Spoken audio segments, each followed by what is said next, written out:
Assalamu alaikum, I'm Aisha and you're watching Samaa News. Here are today's headlines.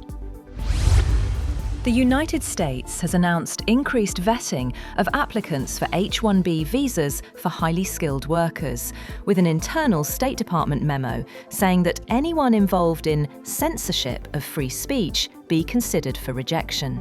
The cable, sent to all US missions on 2nd of December, orders US consular officers to review resumes or LinkedIn profiles of H-1B applicants and family members who would be travelling with them to see if they have worked in areas that include activities such as misinformation, disinformation, content moderation, fact-checking, compliance, and online safety, among others. Russian President Vladimir Putin arrived in New Delhi on his first visit to the country since the war in Ukraine began nearly 4 years ago.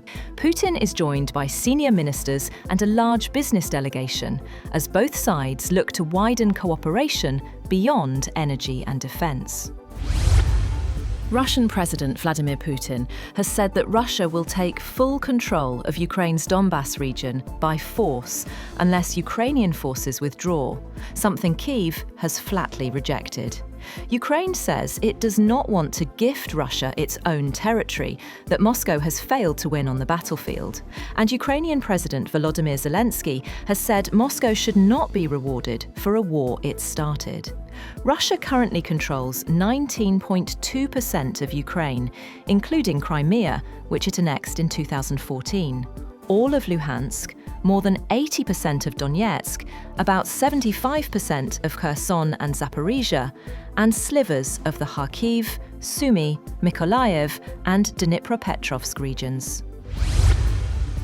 US President Donald Trump has said that the path ahead for Ukraine peace talks is unclear, after what he called reasonably good talks between Russian President Vladimir Putin and US envoys. The Kremlin said that Putin accepted some US proposals aimed at ending the war in Ukraine and was prepared to keep working to find a compromise. Trump said Witkoff and Kushner briefed him about the talks via telephone and told him their impression from Putin was that he would like to make a deal. The president said what happens now, however, is unclear. Ukrainian President Volodymyr Zelensky says EU leaders are preparing a new sanctions package against Russia and that it must tighten pressure on Moscow's energy sector. Speaking after talks with Cyprus's president in Kyiv, Zelensky said sanctions should hit anything funding Russia's war effort. He also said he expects Cyprus to support EU decisions on frozen Russian assets. Britain and Norway have signed a new defence agreement in London, deepening cooperation after Oslo's £10 billion purchase of UK-built warships. Prime Minister Keir Starmer hosted Norwegian leader Jonas Gahr Store as both defence ministers formalise the pact. The deal allows both navies to operate together in the North Atlantic, as the UK reports a sharp rise in Russian military activity near its waters. Turkey has urged both Russia and Ukraine to keep energy infrastructure out of their war after drone attacks on tankers near its Black Sea coast. Ankara says energy routes must stay safe and uninterrupted, warning that any hit to pipelines or shipping threatens daily life across the region. Israel says its forces have killed around 40 Hamas fighters in tunnels under Rafah, an area now under Israeli control.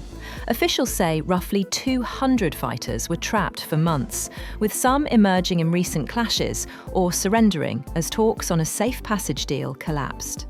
Separately, Israeli occupation forces hit targets in 2 southern Lebanese towns after ordering evacuations from buildings it claims were being used by Hezbollah. A second warning followed an hour later for 2 more towns. Meanwhile, Benjamin Netanyahu has named his military secretary, Major General Roman Goffman, as the next Mossad director.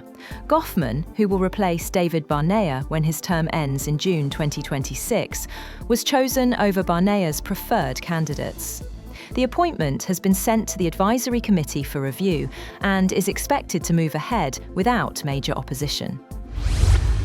United Nations Secretary-General Antonio Guterres says there was something fundamentally wrong with how Israel conducted its military operation in the Gaza Strip, and there are strong reasons to believe that war crimes have been committed.